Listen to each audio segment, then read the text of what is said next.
Hello students, a very good morning to all of you and I hope all of you are doing your studies regularly. So students, आपके periodic test है वो over हो चुके हैं. So in today's class we will start a new chapter, that is chapter 14, life on the earth. So इस chapter में हम living organism, biosphere, biomes इनके बारे में रीड करेंगे, फूड चेन के बारे में हम पढ़ेंगे. सो इसमें जो भी टॉपिक्स हैं वो हम अर्लियर क्लासेस के में साइंस के बुक में पढ़ चुके हैं. सो उन्हीं को हम एक बार रिवाइज करेंगे. Okay, so let's start our chapter with the introduction, that is living organism live in biosphere.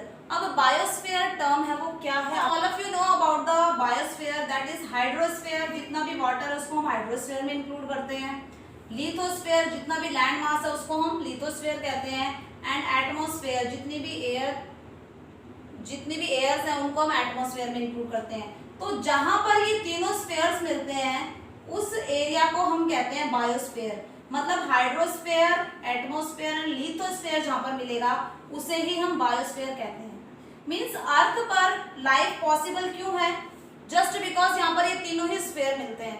So living organism के सर्वाइव करने के लिए सबसे पहले बायोस्फीयर होना चाहिए. लैंड, वाटर एंड एयर सबसे ज्यादा जरूरी है. प्लांट्स, एनिमल, माइक्रो ऑर्गेनिज्म ये सभी बायोस्फीयर में रहते हैं. सो बायोस्फीयर किस किस से मिलकर के बना है? एनवायरमेंटल रिल्म्स. एनवायरमेंटल रिल्म्स में क्या क्या आता है? Hydrosphere, lithosphere and atmosphere. ये तीनों एनवायरमेंटल रिल्म्स है. अगर आपसे पूछा जाए 1 मार्क्स का क्वेश्चन तो हाइड्रोस्फीयर, लिथोस्फीयर एंड एटमॉस्फेयर यही मिलके बनाता है बायोस्फीयर एंड इन्हें हम एनवायरमेंटल रिल्म्स कहते हैं.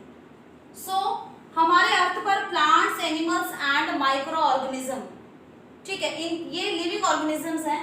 ये लिविंग ऑर्गेनिज्म सर्वाइव कैसे करते हैं? ये सारे एनवायरमेंटल रिल्म्स जब होते हैं, मींस बायोस्फीयर होगा तो लिविंग ऑर्गेनिज्म होंगे. ओके, सो ये कैसे इंटरेक्ट करते हैं, सर्वाइव कैसे करते हैं? जब अपने फिजिकल एनवायरनमेंट के साथ में ये इंटरेक्शन करते हैं. मींस लिविंग ऑर्गेनिज्म जब फिजिकल एनवायरनमेंट के साथ में इंटरेक्शन करेंगे, that is the life possible, तभी लाइफ पॉसिबल हो पाएगी. सो हम ज्योग्राफी में भी मेनली क्या पढ़ते हैं कि अभी मैं आपको बोल रही हूँ कि हम फिजिकल ज्योग्राफी पढ़ रहे हैं, एनवायरनमेंट के बारे में स्टडी कर रहे हैं, ठीक है, नेचुरल एनवायरनमेंट के बारे में पढ़ रहे हैं. 12th क्लास में हम ह्यूमन ज्योग्राफी पढ़ेंगे, ह्यूमन बीइंग के बारे में पढ़ेंगे. सो ह्यूमन बीइंग कैसे नेचुरल एनवायरनमेंट के साथ में इंटरेक्शन करता है, that study is the geography. और भी यही बताया गया आपको कि जो लिविंग ऑर्गेनिज्म है वो अपने फिजिकल एनवायरनमेंट के साथ में इंटरेक्ट करते हैं तभी वो लाइफ पॉसिबल हो पाती है. ओके, ह्यूमन बीइंग है वो डिपेंड है, हम सनलाइट पर डिपेंड है, रेनफॉल पर डिपेंड है, फिजिकल एनवायरनमेंट पर डिपेंड है, प्लांट्स पर डिपेंड है. ओके, हम एक दूसरे पर डिपेंड है तभी लाइफ पॉसिबल है. Okay, so interact with natural, living organism है वो नेचर के साथ में इंटरेक्ट होते हैं, natural.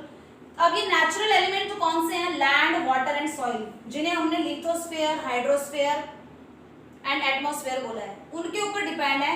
And also they are affected by temperature, rainfall, sunlight. इनसे भी लिविंग ऑर्गेनिज्म इफेक्ट होते हैं. ओके, सो अभी हमने यहाँ पर क्या पढ़ा इंट्रोडक्शन में कि living organism and physical environment आपस में इंटरेक्शन करते हैं. लिविंग ऑर्गेनिज्म तभी सर्वाइव रह पाता है जब वो नेचुरल एनवायरनमेंट के साथ में इंटरेक्शन करता है. सो यहाँ पर एक टर्म थी बायोस्फीयर, किससे मिलकर बना है? Environmental RIMS.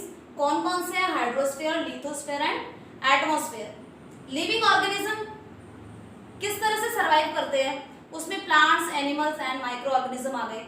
वो कैसे सर्वाइव करेंगे? वो इंटरेक्ट करेंगे नेचुरल एलिमेंट्स के साथ. जो एनवायरमेंट कौन से हैं? लैंड, वाटर, सॉइल, इनके साथ में. Also they are affected by the temperature, rainfall, sunlight, इनसे इफेक्ट भी होते हैं.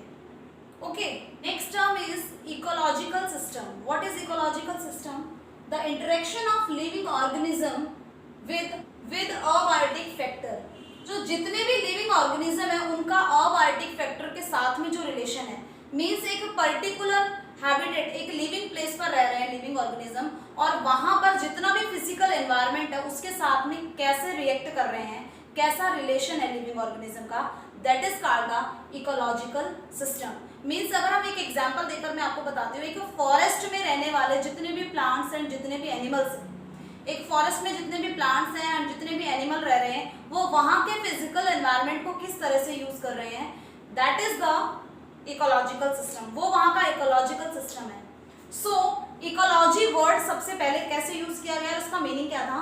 सो टर्म जो इकोलॉजी है ये एक ग्रीक वर्ड है। ओके, सो ग्रीक वर्ड का oikos and logy, oikos means house and logy means science of, means science of house. House किसका है? ये लिविंग ऑर्गेनिज्म का। ओके, लिविंग ऑर्गेनिज्म का जो हाउस है उसकी स्टडी करना ही इकोलॉजी है, ये कहा गया इस टर्म में। So ecology is the study of the earth as a house of plants, animals and micro organism. Means हम हर अर्थ को क्या मानते हैं? मीन्स हम अर्थ को क्या मानते हैं कि ये हाउस है किसका? Plants, animals and micro organism का। और किस तरह से रिएक्ट करते हैं plants, animals and micro organism earth के साथ में, कैसे डिपेंड है अर्थ के डिफरेंट फैक्टर्स पर। तो अर्थ यहाँ पर क्या है? अर्थ यहाँ पर है नेचुरल एनवायरनमेंट, जिसे हम फिजिकल एनवायरनमेंट भी कहते हैं। और यहाँ पर जो लिविंग ऑर्गेनिज्म है वो plant, animal and micro organism है। So living organism and natural environment का दोनों का कॉम्बिनेशन है, दैट इज द इकोलॉजी। एक जर्मन जियोलॉजिस्ट थे, that is Ernst Haeckel. Ernst Haeckel ने सबसे पहले 1869 में इकोलॉजी वर्ड को यूज किया था। 1869 में सबसे पहले उन्होंने ऑकियोलॉजी वर्ड यूज करा था इकोलॉजी के लिए। और इन्होंने क्या कहा था? Study of relation between biotic and abiotic. अब आप कहेंगे कि अभी इकोलॉजिकल सिस्टम नया वर्ड था, नेचुरल एनवायरनमेंट, अब बायोटिक, अबायोटिक। सो बायोटिक में वही plants, animal and living organism जिनमें लाइफ रहते आर कॉल्ड द बायोटिक। और अबायोटिक में आपका सॉइल, टेम्परेचर, सनलाइट, एयर, ये अबायोटिक है, मीन्स जिनमें लाइफ नहीं है। सो जिनमें लाइफ है वो living organism and abiotic means physical environment. दोनों के रिलेशन की स्टडी करना ही इकोलॉजी है। ये किसने कहा था? अर्नस्ट हैकल।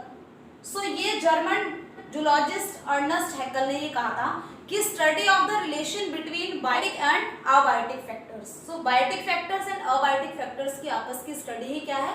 इकोलॉजी है। ओके, सो इकोसिस्टम में हमने पढ़ा था कि किसी भी पर्टिकुलर एरिया में जो प्लांट्स एंड फिजिकल, जो plants, animals and micro organism है उनका कैसे रिलेशन है फिजिकल एनवायरनमेंट के साथ में, that is the ecosystem. So ecosystem के भी कुछ टाइप होते हैं। So first type is terrestrial ecosystem. Terrestrial ecosystem means land पर जितने भी इकोसिस्टम एग्जिस्ट करते हैं। सो जैसे बायोम्स में हमने इसको कैटेगराइज करा है कि लैंड पर हमने डिफरेंट एरिया में रहने वाले प्लांट्स एंड एनिमल्स को बायोम्स का नाम दिया है। मीन्स डिफरेंट टाइप के जो फॉरेस्ट एरिया है उनको हमने अलग बायोम्स बोला है। डेजर्ट एरिया में जितने भी plants, animals and physical environment वहाँ का ऐसा है, उसे हमने डिफरेंट बायोम का नाम दिया है। ग्रासलैंड है, वहाँ पर डिफरेंट फ्लोरा एंड फ्यूना होती है, उसे भी हमने डिफरेंट बायोम्स के नेम दिए हैं। सो डिफरेंट बायोम्स का मतलब है एक लार्ज एरिया में कौन से प्लांट्स एंड एनिमल्स हैं और वो कैसे रिएक्ट कर रहे हैं फिजिकल एनवायरनमेंट के साथ में। So we categorise them in biomes. तो टेरेस्ट्रियल मीन्स लैंड पर कितने इकोसिस्टम है हमने उनको कैटेगराइज कर दिया, उनको नाम हमने क्या दिया है? बायोम्स। सो बायोम्स पूछा जाए तो plants and animals community covers a large area. एक लार्ज एरिया को कवर करने वाली कम्युनिटी है वो बायोम। ओके, सेकेंड टाइप का इकोसिस्टम होता है aquatic ecosystem. Aquatic ecosystem means water में जो भी इकोसिस्टम है, प्लांट्स, एनिमल्स, लिविंग ऑर्गेनिज्म जो भी सर्वाइव करते हैं वाटर में, they are called the aquatic ecosystem. उन्हें ही मिलाकर के एक्वेटिक इकोसिस्टम बनता है। सो उनको हम कैटेगराइज करते हैं marine and fresh water. Marine में ocean and coral reefs, ocean मतलब सी वाटर जहाँ पर सैलिनिटी बहुत ज़्यादा होती है, उनको हम मैराइन इकोसिस्टम बोलते हैं। एंड फ्रेश वाटर इकोसिस्टम में आएगा लेक्स, पोन्ड्स, रिवर, इनमें जो प्लांट्स एंड एनिमल्स हैं they are called the fresh water ecosystem, उन्हें हम फ्रेश वाटर में इंक्लूड करते हैं। सो इकोसिस्टम के टाइप में टेरेस्ट्रियल इकोसिस्टम है। टेरेस्ट्रियल में क्या आता है? जो भी लैंड पर बायोम्स हैं उनको हमने बायोम्स में डिवाइड किया है। एंड सेकेंड है एक्वेटिक, जितने भी वाटर में प्लांट्स एंड एनिमल्स हैं उनको हमने डिफरेंट इकोसिस्टम में कैटेगराइज करा है, उसमें भी एक मैरिन एंड एक fresh water. Okay, so students, this is all about today's class. I hope आप सभी को समझ में आया होगा कि what is ecology, what is ecosystem, what is biosphere, what is types of ecosystems, biomes. ये आपको मीनिंग कुछ थे इस चैप्टर्स के, कुछ टर्म्स थी जो आज मैंने यहाँ पर एक्सप्लेन करी है। So you have to read this chapter. आप चैप्टर्स के ये जो टॉपिक्स हैं इनको अच्छे से रीड करेंगे एनसीईआरटी बुक में से, and do the given question in your notebooks. Okay, so best of luck for your studies and obey your parents. Thank you.